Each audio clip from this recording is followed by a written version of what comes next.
They always say women got all these emotional tools. A man's emotional trick is, don't you know how bad I want this? Mm-hmm. Can't you see that I want this? Yeah. I die for this.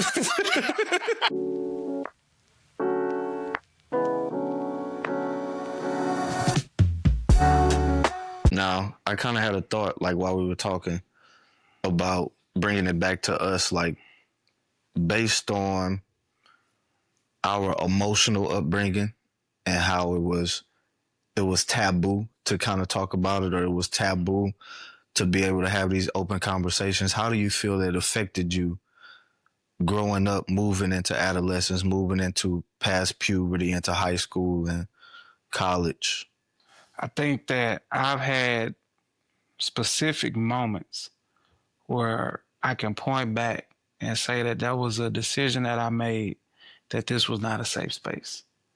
This was a decision that I made that I could not express myself in this way. And you go up to now, 35, when I'm starting to have conversations and they're not being received well. Like I say, that might not be a safe space for that type of communication because they're just not used to it. Or there's just a topic that is just too emotional. Mm. Even when I get, like I say, my role models are my uncles. And I remember one time your dad was telling me a story and I saw how emotional he was getting. And I was like, I don't want to put that on your back, man. You know what? Yeah, it's all right. It's all right. You look like you went through more than me. Yeah, for sure. So a lot of stuff that they still haven't talked about. Things, Yeah. You got to identify like, hey, these are people. They did a great job, mm-hmm. but they are people as well. One thing that I say, it's a fallacy that, hey, as you get older, you mature and things won't trigger you. No, as you mature, you just know that this is not somewhere I should be putting myself. This is not a situation or a place that I should put myself in. You still be triggered. You're not Superman. That's one thing, too. You got to realize that you are not Superman. Mm. We like to present ourselves as, I can be dependable, reliable. I could be the person to count on. I hear a lot of people say, if you have a down day, you can't let that woman see you down. Yeah, 100%. They do say these things, but that's reactive. It's not proactive. What type of relationship are you establishing? Is it a apathetic relationship? Empathetic? Does she, you know what I mean? Like, what are you trying to establish in your relationship? Are you connecting emotionally? I know that's one thing that I struggle with and sometimes still struggle with, but definitely early on in our relationship with my wife, you feel like you can't show emotion. And you always have this thought in the back of your head. You want to be like, stoic. Stoic, but also you want to seem strong. Like you can't show her your weakness, or, you hear if you show them your weakness, they're going to leave you. They're not going to respect you.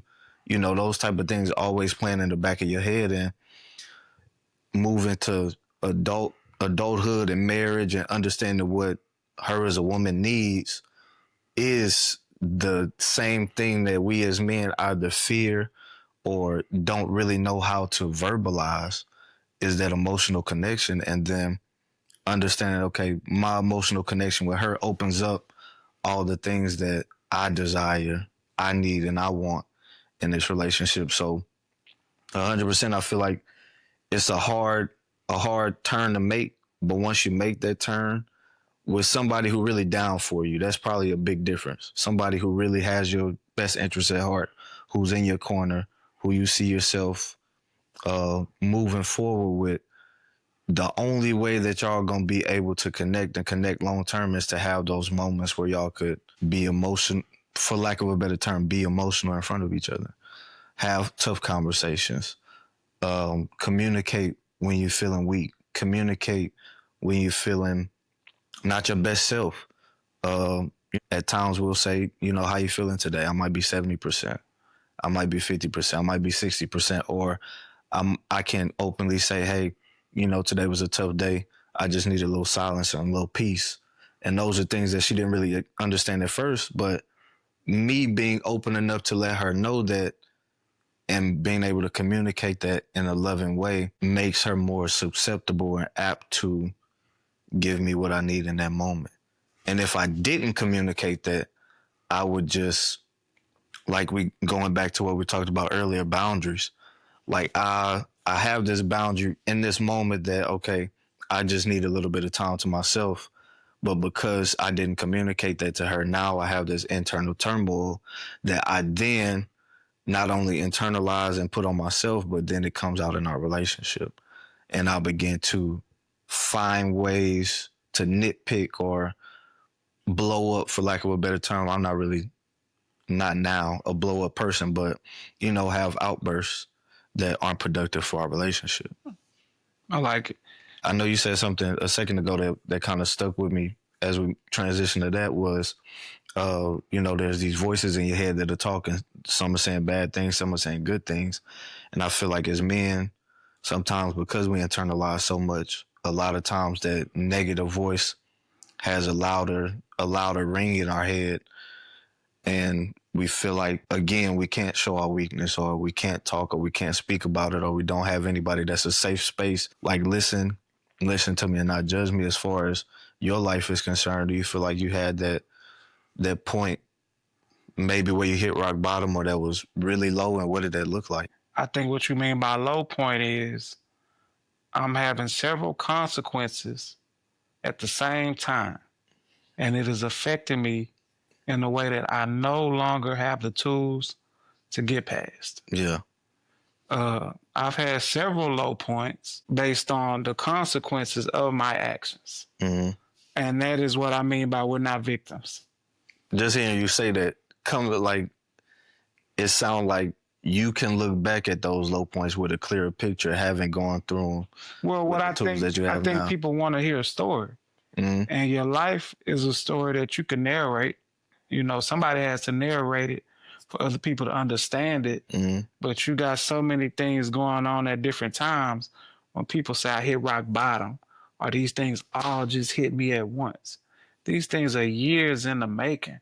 Yeah. This didn't just happen. Yeah. Yes. To where this is the chapter where it all goes bad. Yeah. No, I started feeling bad in this chapter. It was going bad the whole time. Yeah. Those are consequences. You would start with, not having great grades in college. You can no longer play football. If you want to be an athlete and you don't have good grades, you will not be an athlete. Correct. I mean, that's just the facts. That's a consequence. Okay, what happens when you get on academic probation? You got to do your work, or you get suspended for a semester. Yeah. These things happen. These things happen to me. I was not absolved from my consequence, but based on me not being able to communicate, I need help. I'm going through something. I was going through something, mm-hmm. right? Like I say, now that I'm 35 and I got these spiritual tenets, along with life experience, I know that, okay, you talk to God, but you do have people for a resource before you have your consequence, before you start to have bad habits. I remember I was working at Papado, and it just wasn't my crowd, I mean, you see people from top to bottom, 19 to 50, mm-hmm. Wait until you wait a table. Yeah. And you just see every different type of person that you could see. For sure. And when I was working, I got introduced to a lot of different type of people. And I was just like, okay, I see how people live. I see how they work, and I know where I want to be. The moment that I decided that I know where I want to be and how I want to get there, every single day I went to work was a low point. You know what I mean? That's, I 100% know what you mean. So that's we got those type of commonalities. It's like the light come on, and because that light came on, you kind of, it sheds light on where you are right now, and then you kind of put yourself in a, like you say, a low point. Like you feel like, okay, this is where I want to be. If I did this, you kind of. If I did this, I might not be working here for this long. Exactly. I might not have ever had to come back to this place to work. 100%. And that's when you start having those negative self-thoughts. Mm-hmm. But the reality is you are where you're supposed to be. 100%. If you feel like this is a consequence, you need to address that issue, whether that's procrastination.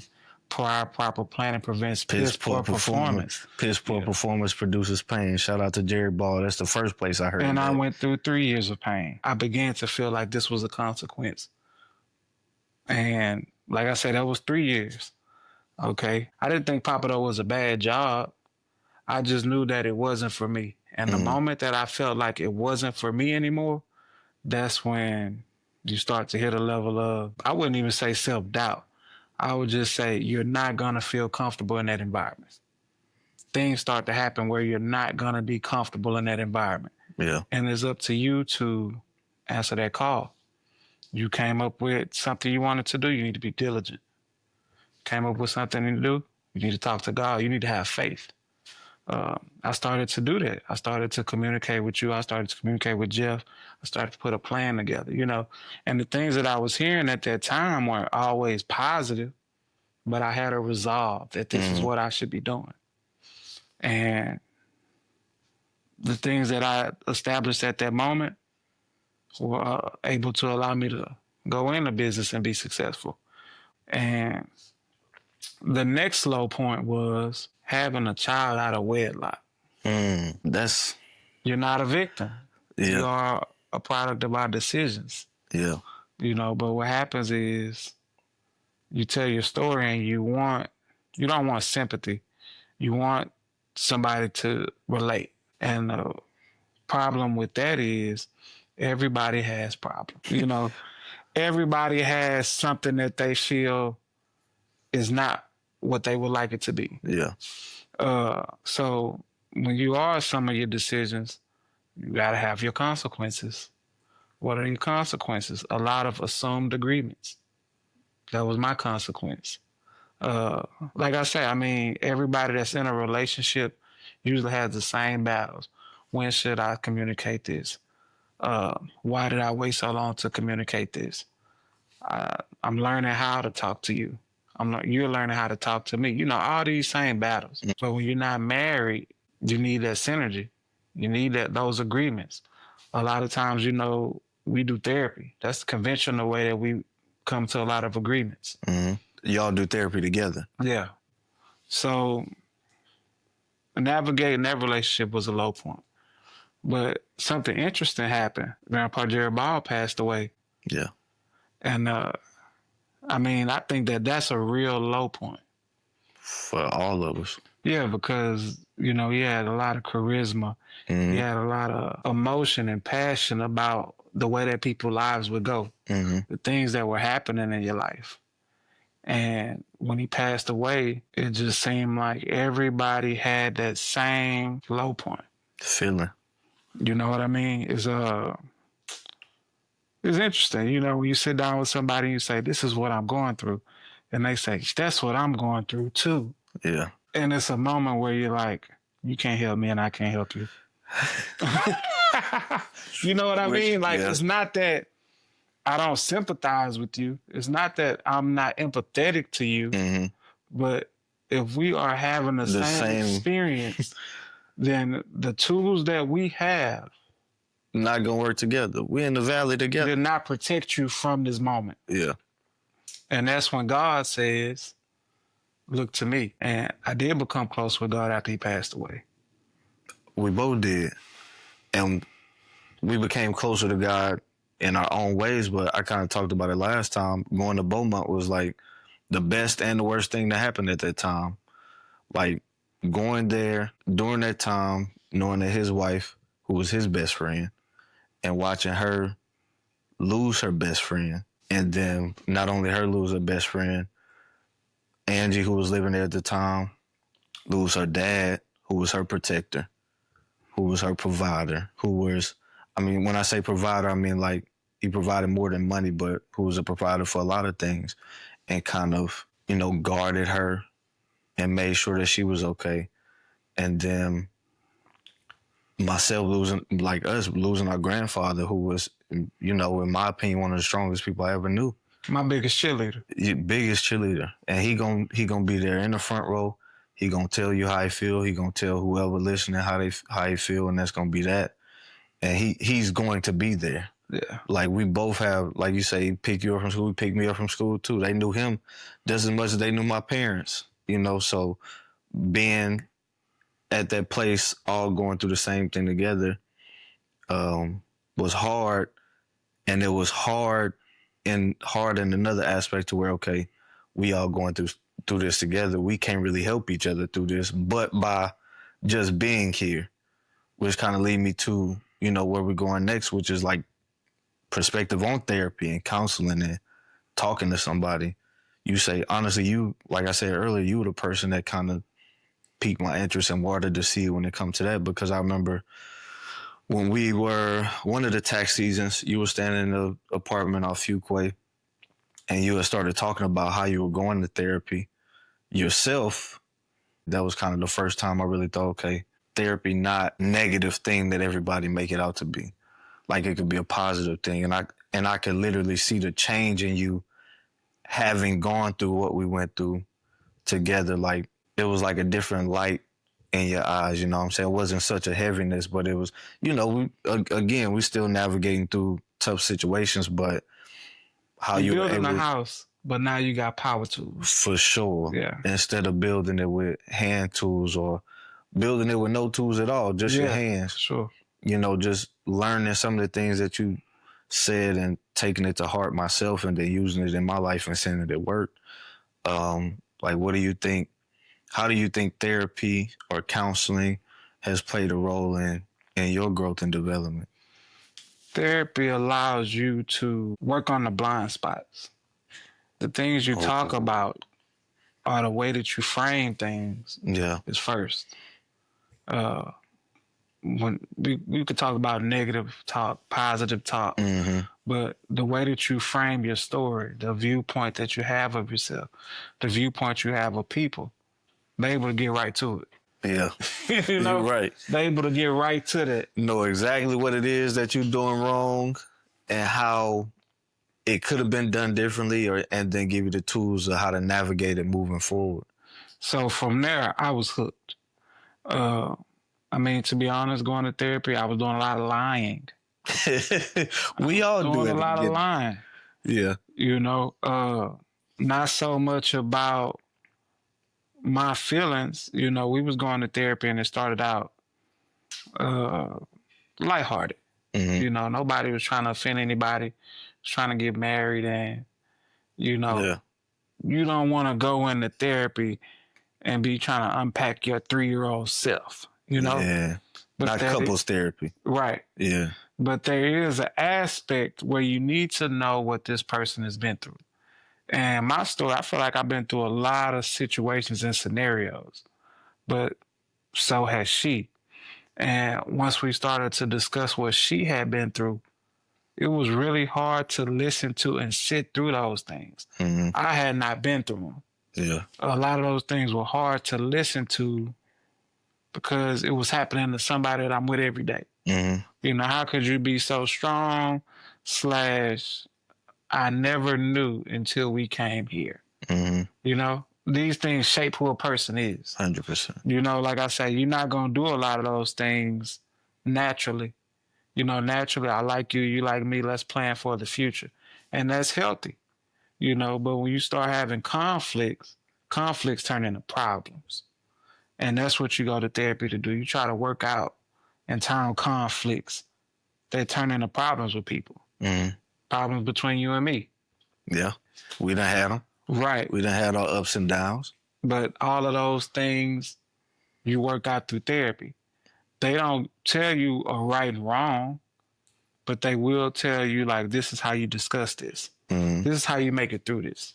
Another low point for me was when things just weren't going my way relationally. I went to a therapist and, you know, I was unpacking a lot of stuff and she just gave me an assignment and I went on my way. And I just felt like she didn't have any sympathy, empathy. I was looking for sympathy and empathy. Yeah. I was looking for somebody to relate to me so much, like see me and have favor for me. You know what I mean? Like, I'm going to give you all this in one.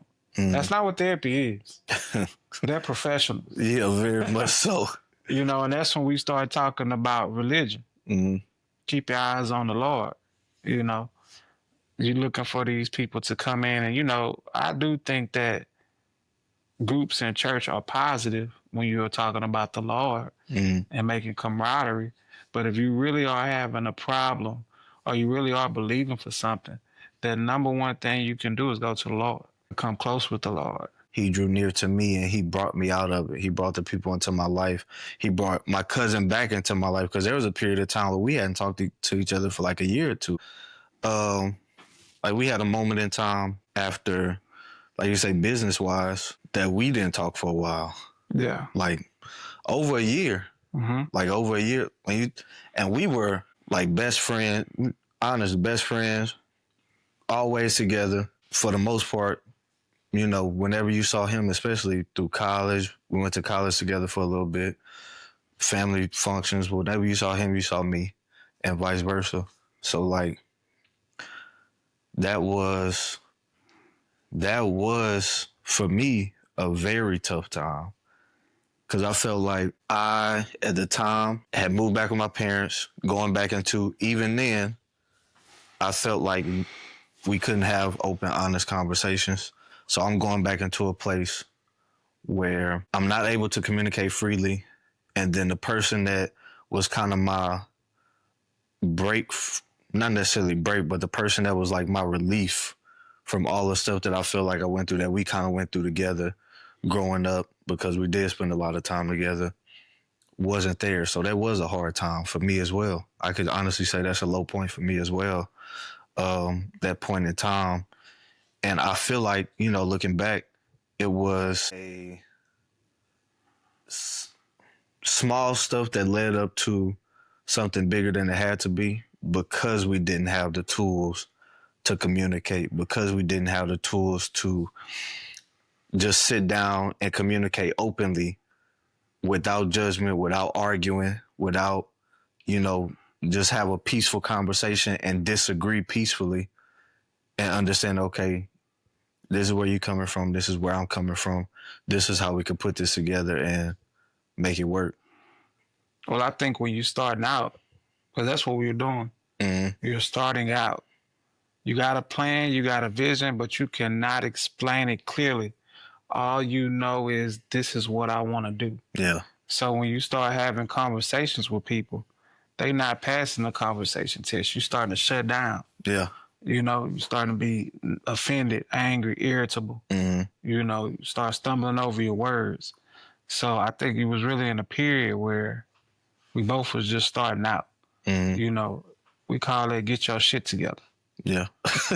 You know, you be with somebody for so long, you got these moments where people just got to get their shit together. Yeah. You know, whatever problems we had, our shit wasn't together. So you talking about two people who just was like, oh, your shit ain't figured out, my shit ain't figured out. And now we're trying to bring that together. Who would ever be surprised that you fell off? You know, who would ever be surprised?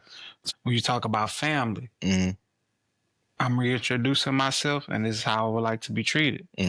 I am saying that now I've learned about myself. These are my boundaries.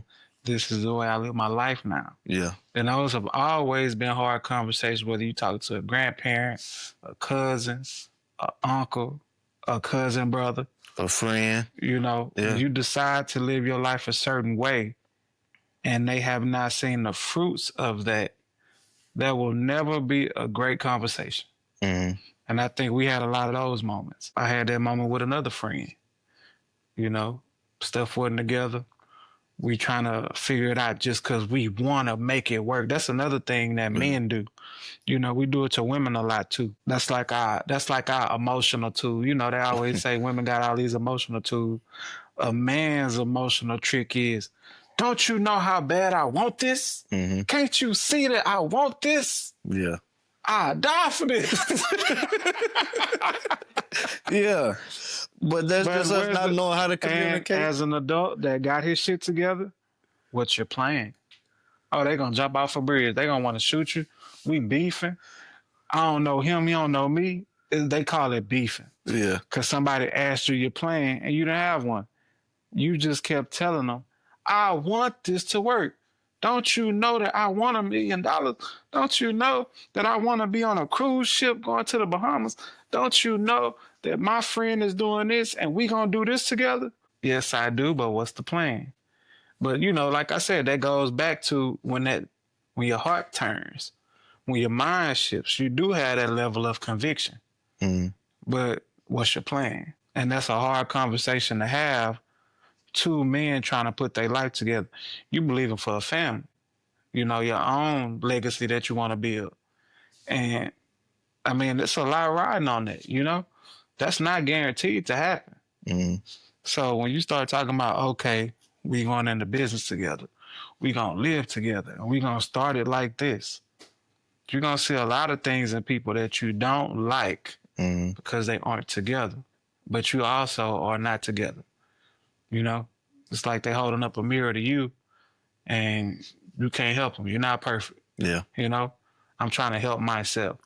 When we get into that, I'm trying to help myself mode. It's not about being selfish. It's about saying, hey, I needed to put days together while I was establishing a pattern. Mm-hmm. I needed to put days together while I worked on my mind, my mindset, my mentality. You know, these are the things that I felt like was healthy about the break, Mm-hmm. you know. But another thing is identities where Joy? This is 100% true. Where's Joy? Yeah, where's Ashyrii? And then it got to the point where it was even tough to answer that question because you like, hey, it's been 6 months. So where is Ashyrii? You know what I'm saying? Where is Jordan? Like, what's going on? And even like you say that, just that in itself, like, okay, I feel like I've gotten to a place now where we can have a conversation. Or I've gotten to a place where we can move forward, but not knowing how to navigate that, like not knowing how to just break the ice. And I think as men, a lot of times that itself will eat you up. Yeah. And you know, it's some things, some conversations you know you need to have, some people that you know you miss, but you just don't know how to get back to that and just say, hey, I was wrong. Hey, I messed up. Hey, I wasn't perfect. You know, hey, I'm sorry. You know, I apologize for how I made you feel or what happened in that time that I didn't have it together. And, you know, I feel like that's a mental space that's hard for a lot of men to navigate, but a mental space that's very powerful once you can get on the other side of it, having navigated and been through it. And you can, it's another level to your manhood because you can say, okay, now I have the tips, tools, and tricks to navigate tough conversations, to navigate tough situations, to have a disagreement amicably and be able to come back and still, you know, continue our lives together. And you cannot continue your lives together. That is an option for a lot of people. You know, if they can't understand where you are and who you're trying to be, they don't always make it back to your life. And that's so, like I that's said, okay. I never felt like we had such a bad problem that we would not be in close relation at some point. Yes. I just know that the things that you were believing for and the things that I was believing for, we had to put into action. Mm-hmm. I could not help you with the things that you was believing for.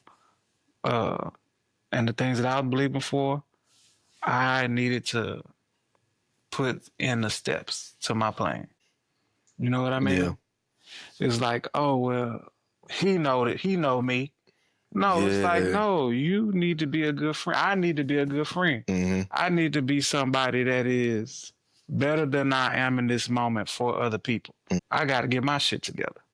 But, you know, I think that when you do get to a point to where, one, over time, situations can stay serious. Don't believe that time heals all.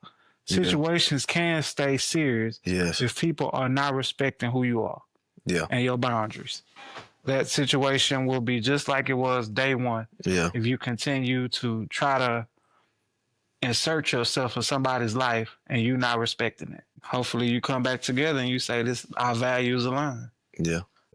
Now, going into kind of a different topic, staying on brand with what it is, mental health awareness, how do you feel like mental health affects you and how you show up for your friends, your family, your spouse, your partner, and how it affects you being a father? When people have low mental health, when I have low mental health, I'll just say for me, I don't make good decisions. I don't make great decisions. I don't make decisions that are for the future. I make decisions that are in that moment. Yeah. You know, that's why we get in that fight or flight mode. You know, the choices that I make are a lot more impulsive. Things that you found value in, uh, you begin to minimize it Mm-hmm. when your mental health is low. Things that we do to improve that, you can't skip a step. You gotta work on your physical. You gotta get in that Bible. Mm-hmm. You gotta be around people. You know, it's hard when you feel like you're not looking your best. Yeah. It's hard when you feel like you're not presenting your best to be around people. But you do need people. Yeah. You do need your family. They say If it. they not treating you right, if they're not talking to you right, exit stage, explain your boundaries. And if they want to come back by honoring those boundaries, then you work with that. Yeah. You said something profound, because I remember when I was at a low point, you said you got to be around people. And my parents, of course, we think they don't know everything. But I remember my mom specifically said, when the devil wants to take control of your life, he'll isolate you. So, like, I feel like for me, whenever I get in those moments is when I draw away, when I'm not apt to be more outgoing, not apt to be around people, when I just prefer to be by myself. How it affects me, you said it 100% right. You do not make decisions based on where you want to be. You make decisions based on where you are and what you see around you. And where you are and what you see around you isn't, I can't say it's a facade because it's real, but at the same time, a lot of times we make it bigger than it actually is. So it does affect how I treat my wife, how I treat my friends, how I treat my family, how I speak to them, how I speak to myself, how I speak about myself. And in turn, it affects how I navigate life, love, relationships, and family. I think mental health is extremely important, and figuring out like the stuff that we learned when we went to UPW. And they gave, which is why even if we only learned that, I feel like that was a huge help, because a lot of You times got whenever something in your tool bag. yeah, you got tools. Shout out to Tony Robbins for that, because the first thing, yeah, yes, the first thing, Oh, that's it. Yeah. like I tell my wife when I came back, like the first thing you're supposed to do is change your posture. Yeah. You know what I'm saying? Change your is mental health. And when you get in a low point, 9 times out of 10, 10 times out of 10, really, it looks the same. Your shoulders low, you slumped over, you're breathing shallow. But when you change that, when you change your physiology, when you open up, you put your chest back, you feel more confident. When you take those deep breaths into the diaphragm, like an exercise that gave us is taking in, inhaling as much as air as you can in 10 times and then letting it out your mouth slowly, and just watching it change you. Or get up, dance, listen to something that's gonna put you in a good mood. You need to move. You gotta move. You gotta get up. Listen to something that's gonna put you in a good mood. Do something, crazy, silly. A lot of times we, as men especially, we always thinking about what does this look like to somebody else, that we're not really being our true selves. So like getting up and just having fun with it. Getting out of your comfort zone, getting out of your low point. And it's going to feel weird. It's going to feel dumb. But if you do it over and over and you kind of train yourself, okay, as soon as I get to this is what I need to do to get out of it.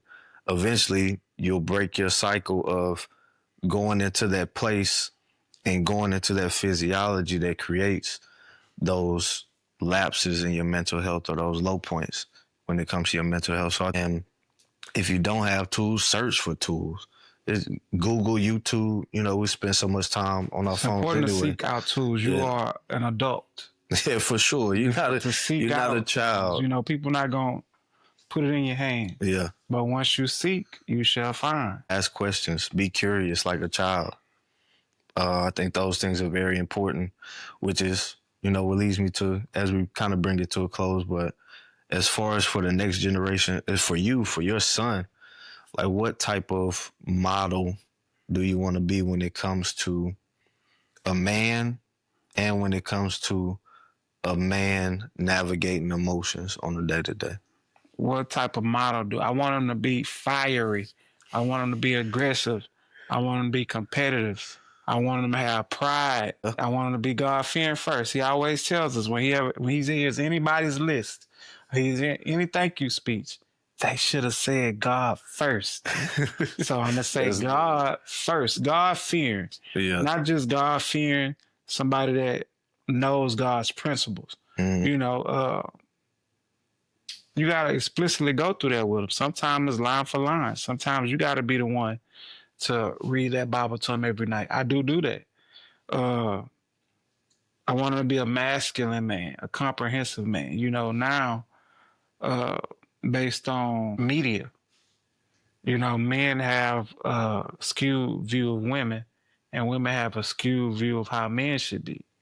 I want him to be how we saw men growing up. You know, I don't even want to use the word traditional because I don't think they were traditional. I think they were just close knit and competitive and wanted to have foundations. And, you know, however that came out, however that came out, they knew that it was okay to have the autonomy to go try it, to go start their own.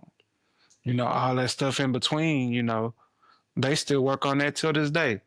But as far as starting your own, knowing that you have your own place, they had no problem making space for themselves. And that's what I would like to show them. I agree. For me, when it comes to, I want to kind of, I mean, not to be cliche, like following your footsteps when it comes to the next generation, like how I see you raising Jackson, not based on how we were raised, even though, like you say, a lot of those things were good. But I saw these videos on social media recently where the same things that we would say to our kids or that were said to us as our parents, like, I'm not one of your little friends or stuff like, you know what I'm saying? Those type of sayings when you ask kids, for parents who have been through therapy, who seek counseling, seek help, and have come out on the other side of that, how their kids are growing up and they have no idea what these sayings are.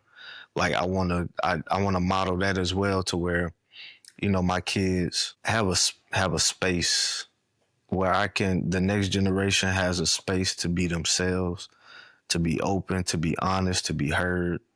But like you said, as far as when it comes to, you know, my son, whatever God willing, or God has, we need sons, you know, baby. whatever God has for me, you know, I do want them to be strong. I want them to have, you know, layers. Like, know when to be strong, know when to be soft, know when to be outspoken, know when to be soft-spoken or not say anything, because there's power in silence as well. And just, you know, be men of principle, like the men that we saw growing up. No matter what, truly stand on the shoulders of giants. For real. No matter what. We're not trying to rewrite it. We're trying to add to it. Exactly. Add to it. Make it better. Use the things that they taught us. Shout out to my dad, your dad. Shout out to our uncles, our aunts even, but, you know, especially when it comes to men, shout out to them. I know it's a lot of stuff we didn't get into, a lot of silent battles that they probably struggle with. That's their stories to tell that they struggle with. But again, when it comes to me raising my sons or me, you know, mentoring the next generation, I want it to be okay to have those moments and to be able to talk about them and get through them and not be afraid to seek help or seek answers, or, you know, just seek somebody who's going through what you're going through and can understand it. Perspective is important. Yeah, perspective is very important. Mentorship is important because a mentor can bring you to where they are a lot faster than you going through and blazing your own trail. Yeah. So I do think those things are important. So as we bring it to a close, any final statements for anybody, anything? Final statements. One lasting thing you want to say or leave?